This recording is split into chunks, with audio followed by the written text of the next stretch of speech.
Well, you've come a long way from the Miss Fireball contest way back when, but what are audiences like for you now when they see your two-woman show? What's the response that you get? Oh, it seems to just get warmer and warmer and better. And coming to Buffalo and Western New York, what's that experience been like for you? Because you've been to the Riviera before. I have. They were saying one day I hold the record here for attendance in one day, which is very nice. Well, isn't that nice too? Because the shows that on television, some of them that we run on MeTV have been around for a while, but yet the people are finding them all over again. And I think they must respond to Mama's Family and the Carol Burnett Show both and say, wow, that was just great stuff. Yeah, back in the day. And I think people love hearing all the old backstories and what it was like in the good old days, because it's not like that anymore. I mean, television is not the same anymore. I did a series called Cool Kids last season on Fox, and about midway through the season, our executive producer came down and said, really, really good ratings Friday night, you guys. We were up to 4.3 million viewers, and our guest that week happened to be Patrick Duffy from Dallas. And I glanced over down the table, and he was sitting there, and I said, Patrick, I said, what were the ratings the night that JR got shot? And he said, 36 million. And all the young people at the table just go, what? Right. I said, yeah, a Burnett show, Good Night on the Burnett Show was pretty regularly 33 million viewers. Yeah. And people just can't even comprehend that anymore, because now 4 million is a pretty darn good number. Yeah, the whole technology has changed all of that, and 4 million channels. And everybody knows us, because everybody watched. There were 3 networks back in the day. You watched what was on. Those must have been very heady days for you. I mean, Carol Burnett. It's just the way it was But Carol Burnett took you and Harvey Korman right under their wing. You were right out of high school. Yeah, just well, incredible. I was too stupid to even know where I was. It was just like a great little adventure. Where did the character of Mama come from? Boy, somewhere in my butt.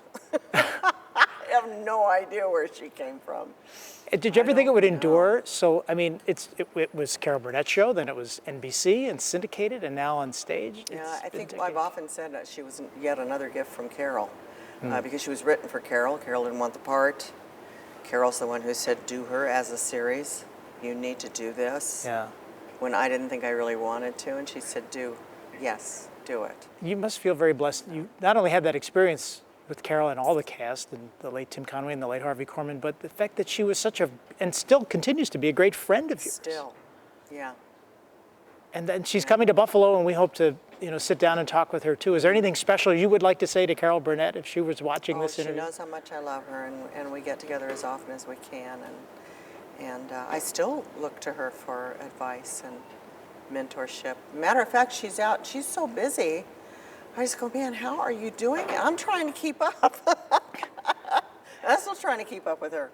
Well, and what's nice too is that you're ageless. You really are, Vicki, let's face it. I mean, and you had a talk show a couple of years ago, which I loved because it was reminiscent to me of the old Mike Douglas show, which, brought that kind of afternoon entertainment, and which tells me that you like to connect with the audience. What did they say to you? Well, that's what I learned from Carol, was the audience. And not to keep talking about the cool kids, but there were a lot of people that wouldn't even audition for that show because they said, we're going to shoot it in front of a live audience. There were a lot of actors that said, no way. But I was like, yes, bring it. Love that audience. That's right, because Carol did that audience segment, which was, Well, I mean, that was your thing. Shot in front of a live audience. Yeah. So, yeah. And Mama's Family as well, in front of a live audience. So that's what I'm used to. And you worked, Betty White, another great icon, and so many icons. It's almost, it would be an unfair question to say who do you like working with the best, but all of those great memories. They were all so special, and I really feel fortunate to have touched the golden age of television, I think. Yeah, there was that time. You're right. I don't think television will ever be the same, which is why I think with MeTV and what Neil has done with the network, I think has helped, because so many people are introduced now to those days in a way that's packaged for them to watch and enjoy in prime time. When we first started doing this show, I assumed that my audience would be the older folks that knew the Carol Burnett show. And one of the first venues we ever did, there was a whole row of college guys.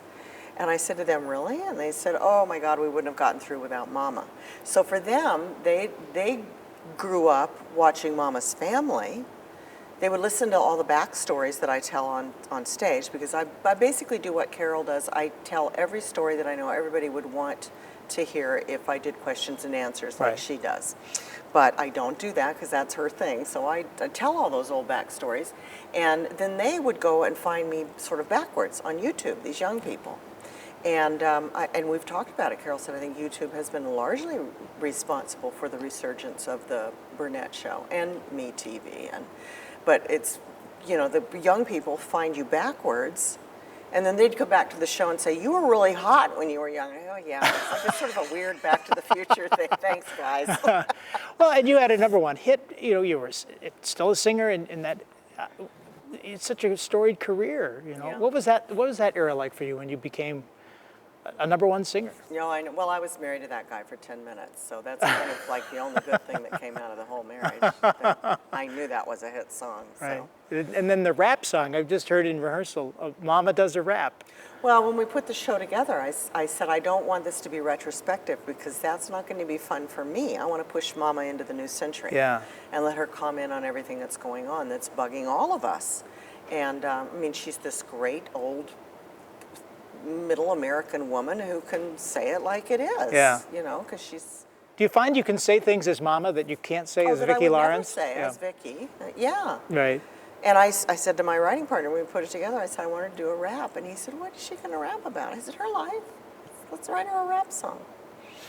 Can you share one of the quick stories in the short amount of time that you share on stage? One of the backstories that the whole world wants to hear? Backstories? Well, gosh. There's so many. I know, there are so many. I mean, I definitely tell how Carol found me at the Miss Fireball contest. She came to the contest. She crowned you Miss Fireball.